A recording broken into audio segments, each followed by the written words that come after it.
Hi guys! Welcome back sa aking YouTube channel, Annalyn Tapa. Kung hindi pa kayo nakapag-subscribe, i-click nyo lang subscribe button sa baba at pakiclick nyo na rin ang bell notification para ma-notify kayo sa lahat ng mga videos na i-upload ko. Nag-upload ako guys ng mga video tips, video tutorial, nang sa ganun ay may-share ko ang kalaman ko sa kapwa ko YouTubers, lalong-lalo na sa mga new YouTubers na nagsisimula pa lang gumawa ng kanilang channel. Hi guys, sa video na ito i-share ko sa inyo kung paano mag-edit ng video sa InShot or how to edit video in InShot. So, ang InShot guys is napakagandang apps. Free lang siya, walang watermark. Then, kapag guys, yung mga mobile na gamit nyo, mayroong watermark na lalabas. So, panoorin nyo lang yung aking tutorial. Free lang natanggalin ang watermark. So, pag na-install nyo ng InShot, i-click na natin. Pwede siya sa Android, pwede siya sa iPhone. Ang gamit ko always is Android. So, new project. Then, dapat may naka-ready na kayong dyan guys. Photo na i-edit natin. I mean video na i-edit nyo guys. So, hanap lang ako dito ng video na ihalimbawa ko sa inyo. So, halimbawa ito guys. Click nyo yung video. Then, so kapag nakaganyan siya guys, punta tayo sa format, canvas. Ayan, canvas. Then, kapag short videos yung i-edit nyo, pang TikTok, Instagram, 9:16, FB Reels, di ba? So, kapag YouTube video, long videos, so dapat naka 16:9 siya para full screen yung ating video. Diyan, i-check na natin. So, i-play muna natin guys. Ayan. So, kapag meron kayong i-cut dito guys, so step by step tayo guys, panoorin, tapusin nyo itong video na ito para, lalo na sa mga baguhan. So, una, punta muna tayo sa i-cut natin itong mga unnecessary. Halimbawa, itong sa dulo, ayan. So, i-cut natin yan. So, depende sa inyo. So, i-click natin yung video. Hanapin natin ang split. Yan. Split din sa left side. So, ito yung i-cut natin. So, nakikita nyo, di ba? Naka-ano na siya. May line na siya na white. Then, delete. Yan. So, nawala na yung unnecessary na mga nahagip na record nyo sa pag-record ng videos nyo. Then, so may mga music din dito guys, see? InShot. So, be careful lang kayo kasi may mga copyright din siya minsan. Pero kapag may mga na-download kayong music na walang copyright sa sarili nyo, kapag gusto nyo lagyan guys, kapag mga travel vlog yung inyong content, video, so pwede nyo siyang lagyan, music. So, halimbawa, meron ako ditong na may mga kuhaan guys na music na walang copyright guys. Panoorin nyo yung aking tutorial. Sa playlist tutorial ko ang kuhaan ng music na walang copyright. Pang lang siya, pang YouTube videos. So, itong 2 hearts, i-plus nyo. So, na-add na yung music. So, pakinggan natin. Para marinig nyo.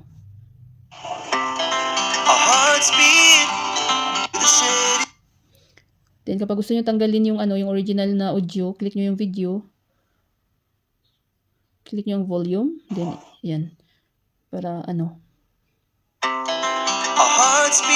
yan. So, tanggalin lang natin yung music guys para marinig natin. So, i-delete nyo lang yung kung tala kayo sa music, delete lang muna natin guys. Or pwede natin i-zero muna. Yan. Then, itong sticker, kapag gusto nyo mag-add ng mga sticker or text, halimbawa anong gusto nyo dyan ilagay, halimbawa hi, yan. So, maraming mapagpipilian din dyan na kulay, kung anong gusto nyong kulay guys, red, yellow, depende sa inyo. So, napakarami din dyan. Yan. So, piliin natin yung white. White.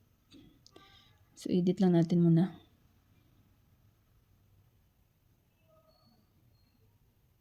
So, ang gusto ko is, yung simple lang. Bawa itong may lobster. Pero ito sa akin para clear siya. Tanggalin ko lang yung i-edit nyo lang guys.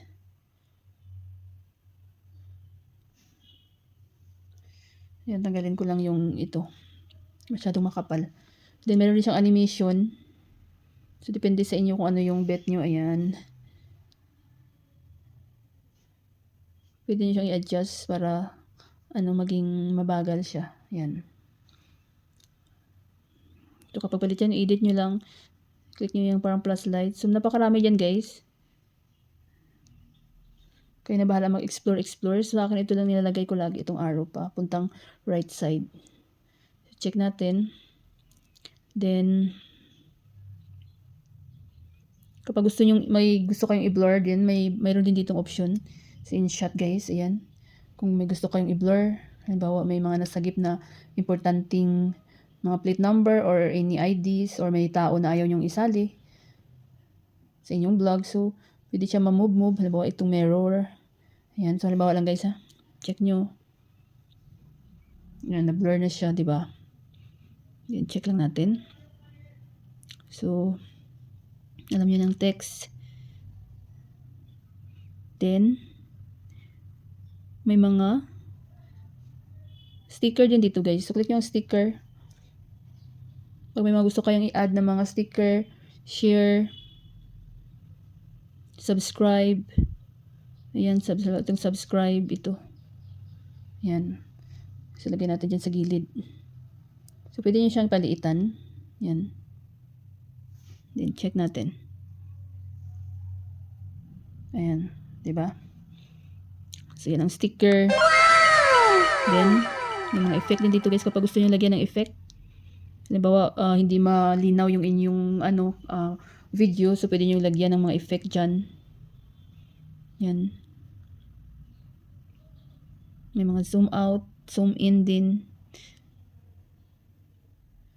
So, sa akin, hindi ko na siya lagyan guys ng effect. Kasi, okay na ako dyan sa aking, malinaw naman yung aking pagkaka-film. So, may mga brightness din dyan sa adjust. Kung gusto nyo pang mas malinaw. Yan. So, yan ang effect. So, yung mga importante lang i-share ko sa inyo guys. May mga filter din dyan. Yan, filter. Din itong PIP. Ito din yung pinaka-importante. Kapag mayroon kayong gustong i-overlay sa inyong video, halimbawa photos or another video. So, halimbawa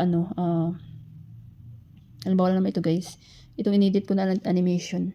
So, halimbawa lang naman. Halimbawa video. Pwede kayo mag-overlay. Ayan. So, kung ano yung gusto nyo ilagay ng mga, overlay, picture ba o photos, saan nyo ba pwede ipwesto. Ayan. So, na-overlay na siya, diba? Then, itong guys, itong precut. Pero usually, ginagamit ko guys is split. Kahit sa gitna, pwede kayo mag-split. So, ito kapag may gusto kayong sa dulo, halimbawa sa una, may gusto kayong ayaw yung isali na video. So, pwede siya i-adjust. Yan. Pero sa akin guys, split yung ginagamit ko. Mas maganda yung split.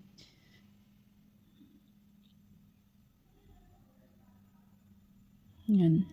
So, dito sa split, kahit sa gitna yung video nyo guys. Halimbawa may ayaw kayong isali dito, no? Na hindi importante na mga nasagip sa inyong sa inyong pag-vlog. So pwede kayo mag-split. Click niyo tong split, yan. Din. Saan ba banda na ayaw nyong isali? Split. So kapag nakita niyo siyang yan, i-delete niyo na siya. So sa akin wag ko na i-delete, guys. Then so volume, kapag gusto nyong uli yung original na audio, so niyo lang siya. Yan. Volume niyo lang. Sa akin, anuhin ko muna dahil para magkarinigan tayo. So, itong background, may mga background din dyan guys kapag gusto nyo lagyan ng mga background yung inyong videos. So, click nyo lang. So, sa akin din naman kailangan na lagyan ng background. Pakita ko lang sa inyo. Ay, piliin yung pala guys, itong walang corona. May bayad tong may corona. Ayan, kapag gusto nyo lagyan. So, kapag sa akin hindi ko na kailangan lagyan. So, tanggalin ko lang guys. Yan, pagtanggalin nyo, click nyo lang yan. Then speed, ito din maganda din ito guys. Kasi kapag may mga gusto kayong i-slow mo or ipabilisan yung videos nyo, so pwede nyo siyang gawin. So ito yung halimbawa, ito yung pinaka-standard yung may white. So kapag mabagal ang gusto nyo, pabagalan nyo, slow mo. So papunta kayo sa left side. Yan, mabagal na yan siya guys. Yan. So, kapag kapag gusto nyo pabilisan, di ba dito yung pinaka-standard sa 1. So, right side nyo lang. Ayan, di ba? So, balik lang natin. So, alam nyo na kung paano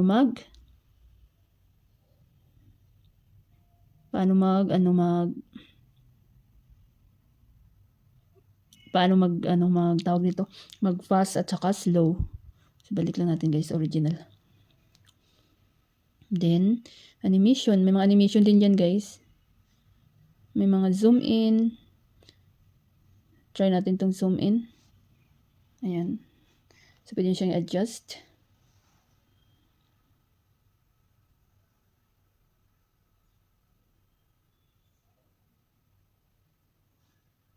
Ayan. Kapag gusto nyo lagyan ng i-animation, zoom in or maglagay kayo ng animation. So, tanggalin lang natin yun. Tanggalin lang natin. So, lagi nyo lang itong pindutin kapag tanggalin nyo siya guys. Animation. Maraming mga dito sa InShot. May na-add siyang mga voice enhance dito. Ayan o.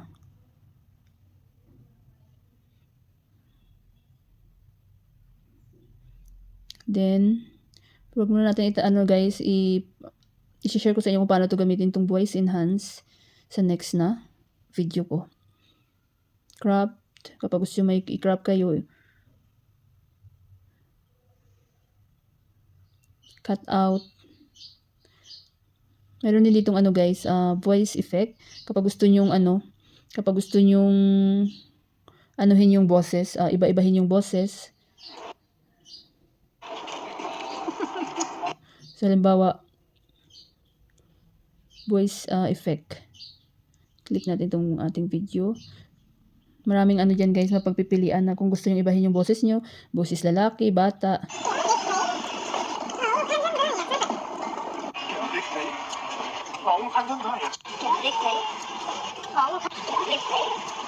Separate tutorial ako nito guys kung paano iba-ibahin yung boses. Yung boses pang babae, lalaki, or yung parang mga kingkoy. So, check nyo sa aking tutorial playlist. So, tanggalin ulit natin itong volume para magkarinigan tayo. Then, back. Then,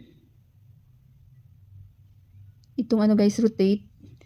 Alam ko kapag mga nakabaliktad kayong mga picture, mga videos na gusto nyo makaganyan, so i-rotate nyo lang siya hanggang tumama sakto yung kanyang layout. Pero take note guys, kapag mga baguhan kayo, so kapag yung pang long video yung inyong i-record, pang-upload nyo sa inyong YouTube channel, so dapat ganyan yung video nyo guys ha. Yan. So pang short naman nakatayo. Para hindi kayo magka-problema pag nag-edit kayo at nag-upload ng inyong mga videos.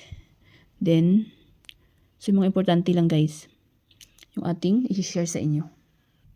Halimbawa guys, kapag gusto nyo mag-add ng intro or may add kayo dito sa unang video nyo, so click nyo lang tong plus, video, mapupunta ulit kayo dito sa gallery. So halimbawa ito, intro.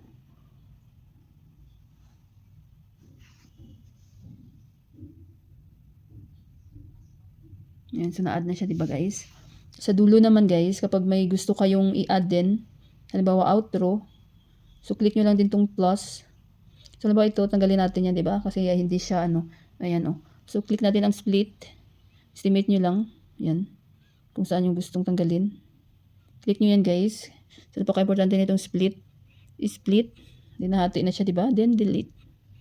Yan. So nawala na yung unnecessary na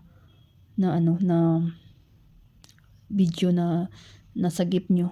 Then, click nyo itong plus kapag may add kayong video or intro, outro. So, halimbawa, yan, outro. Click nyo yun guys. So, na-add na. Ayan.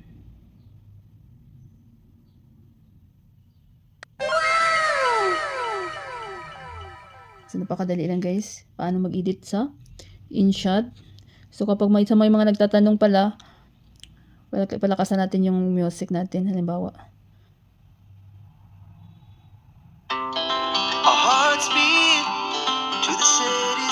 Kung mas mahaba. Halimbawa guys, yung video nyo is nasa 10 minutes. Tapos yung music is nasa kasagaran sa mga music, nasa 3 or 4 minutes, diba? So, ang gawin nyo guys, i-duplicate nyo lang siya. So, ito naman mas mahaba yung ating music. So, kailangan nyo rin siyang i-split. Then, delete. Yan. Then, kapag ang anyong video is mas mahaba, so, ang gawin nyo guys, music, kapag isang music lang gamitin nyo, so, i-duplicate nyo lang siya, duplicate, hanggang, mag-add na yan siya kung ilang minutes yung inyong videos. So, napakadali lang guys mag-edit sa InShot. So, kapag meron kayo guys mga question or request, suggestion, so, comment lang kayo, iwan kayo ng comment, any videos so guys, at sasagutin natin yan, gawa natin ng tutorial. So, marami pa ako guys na mga tutorial videos, i-check nyo sa aking tutorial playlist. So, kapag okay na kayo guys, i-click nyo lang tong export, then wala na kayong gagalawin dyan, click nyo export, automatic na yan na masisave sa inyong mga gallery. So, sa akin, hindi ko na siya i-save dahil full memory ng aking mobile. Sana guys, may natutunan kayo sa video tutorial ko na ito at maraming salamat sa panonood. Kung meron kayong mga question, suggestion, and request, just leave a comment down below. At kung hindi pa kayo nakapag-subscribe, i-click nyo lang subscribe button sa baba at pakiclick nyo na rin ang bell notification para ma-notify kayo sa lahat ng mga videos na i-upload ko. Always be happy guys, be positive, avoid nega. See you next time!